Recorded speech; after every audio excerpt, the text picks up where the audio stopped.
Marjorie sat quietly in the dimly lit waiting area of St. Helene Hospital.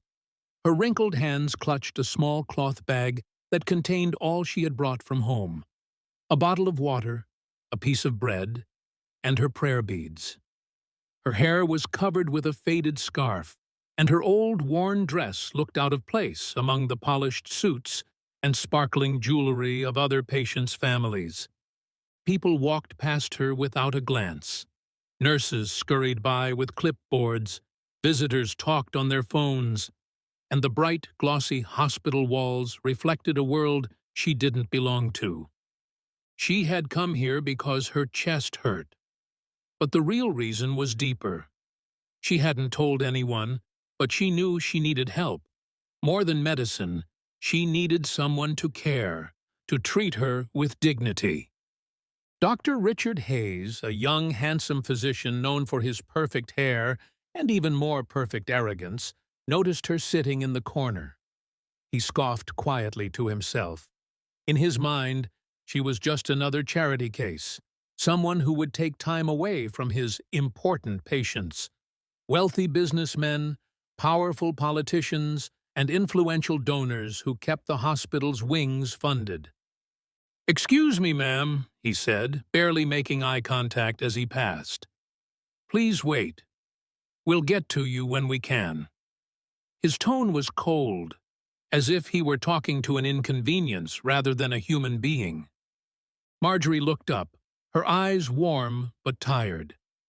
"Doctor, she began, but he had already turned his back and was walking away, flipping through a thick file of another patient's documents.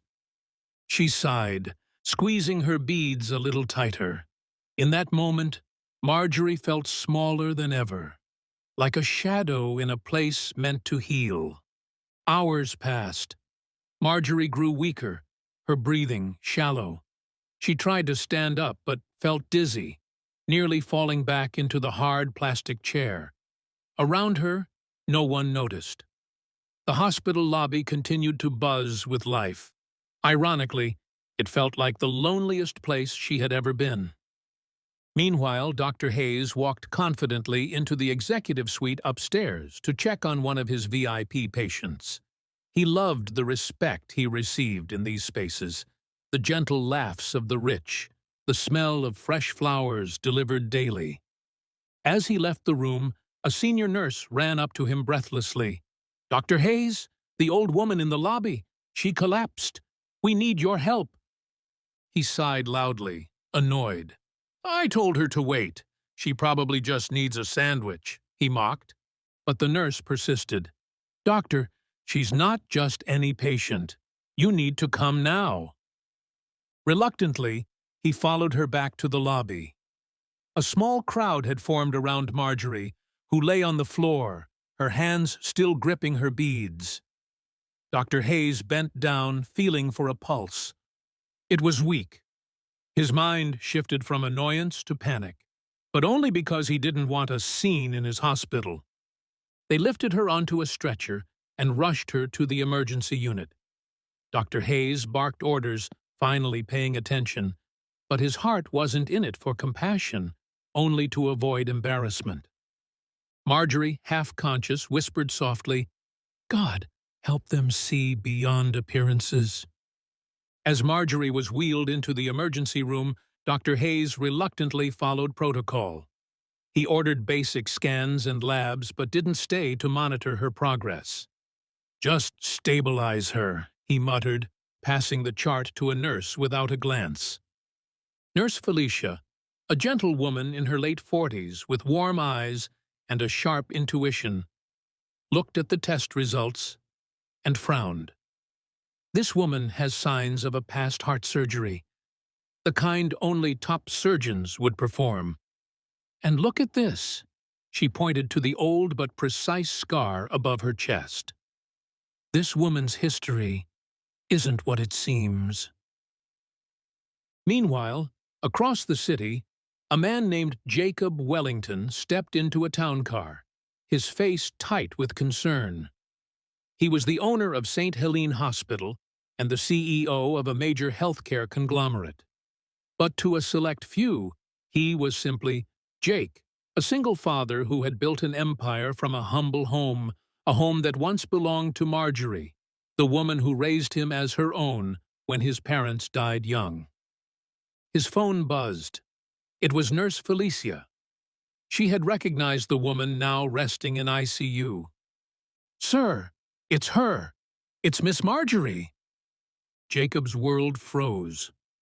"I'll be there in 10, he said, voice trembling. Inside the hospital, Dr. Hayes was preparing to leave. He had a dinner reservation with a pharmaceutical rep and a bottle of wine with his name on it. As he passed the ICU, he saw a black car screech to a halt outside.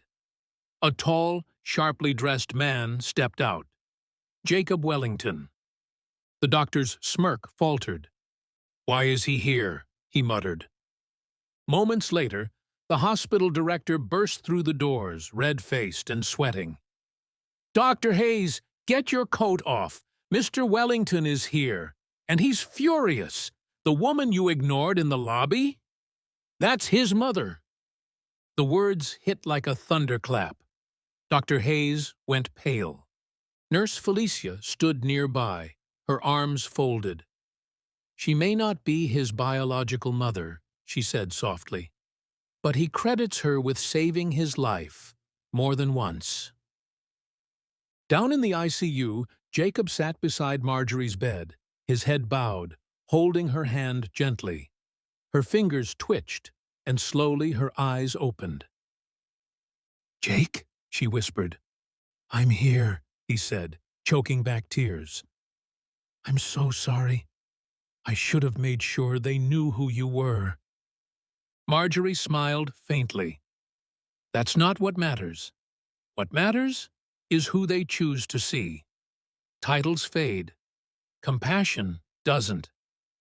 In that sterile ICU room, time seemed to stand still. The monitors beeped steadily. The soft hum of oxygen filled the space, and Jacob stayed by Marjorie's side, tears silently rolling down his cheeks. Outside, whispers spread like wildfire. Staff who once looked down at Marjorie now shifted uncomfortably, realizing the weight of their indifference.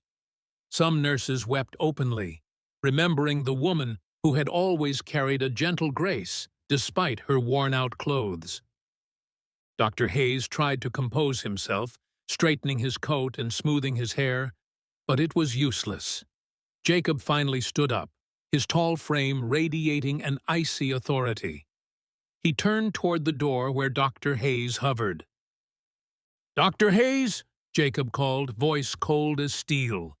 The doctor stepped in, knees almost buckling. "Sir, I had no idea," Hayes stammered. "Had I known—" Jacob raised a hand sharply. "That's the problem, doctor. You only show respect when you know someone has power. You judge worth by clothes, by status. You forgot why you chose this profession, or perhaps you never really knew." Hayes opened his mouth to speak, but no words came. The weight of every decision, every cold dismissal he'd ever given, crashed down on him. In that moment, Jacob did not raise his voice or threaten. He didn't need to. His silence was louder than thunder. "You're suspended effective immediately," Jacob finally said, his voice echoing down the hall. "Your behavior dishonors every value this hospital stands for." Dr. Hayes' face turned ashen. As he was escorted out, staff members watched with wide eyes. They saw justice unfold, not through screaming or violence, but through the quiet authority of a man whose mother had taught him dignity and respect.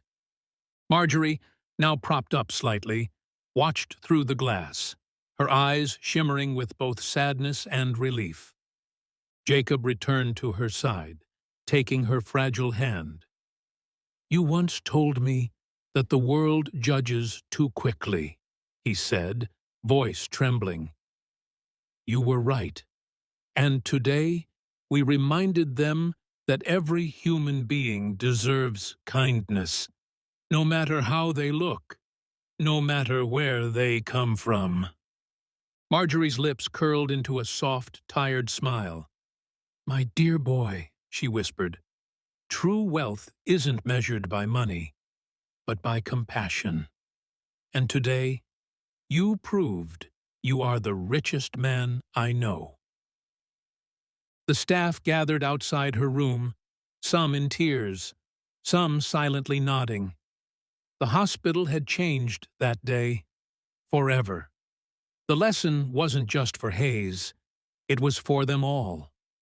Marjorie closed her eyes, resting at last, comforted by the warmth of her son's presence. A mother's quiet dignity had sparked a revolution in hearts that day. In the days that followed, word of what had happened spread throughout the city like wildfire.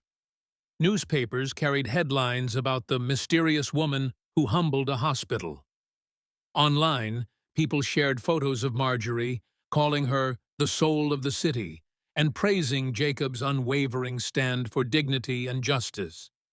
Jacob announced sweeping changes at St. Helene.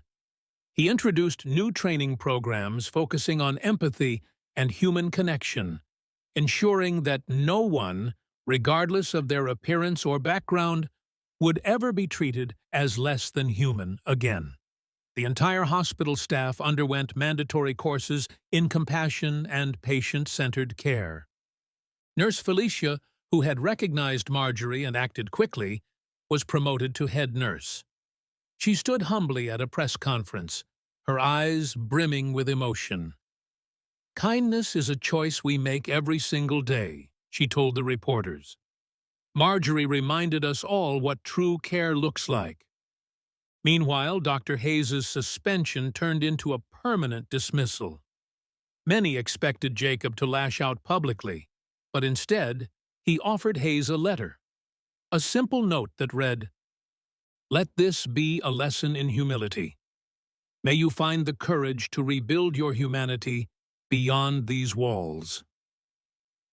Hayes left the hospital that day a broken man, but deep inside, something cracked open. The first seed of change. Marjorie slowly regained her strength, though age and illness had left her frail. Jacob arranged for her to move into a private suite at the hospital, where she received the best possible care.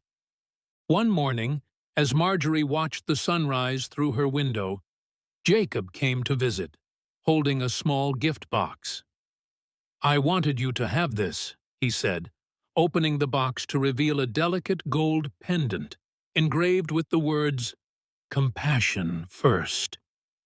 Marjorie touched it gently, tears slipping down her cheeks. "You always were my greatest blessing," she whispered. Jacob knelt by her side, his own eyes wet. "You taught me to look beyond wealth, beyond titles, to see the heart. I owe everything to you."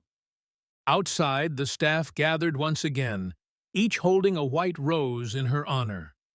When Marjorie was strong enough, they wheeled her out to the courtyard.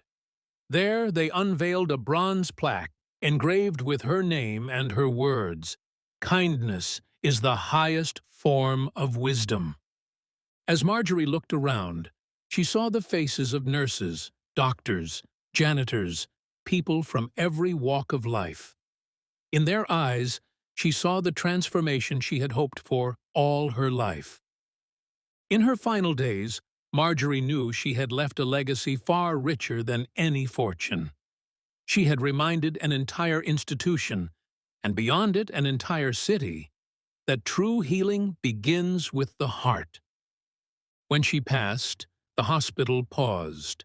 Patients, staff, and even people from the city gathered in the courtyard, each holding a white rose. As Jacob stood at the center, he raised his mother's pendant and said, "Her love lives on in every act of kindness we choose. Let us not fail her." And with that, they scattered the roses across the garden Marjorie loved so much.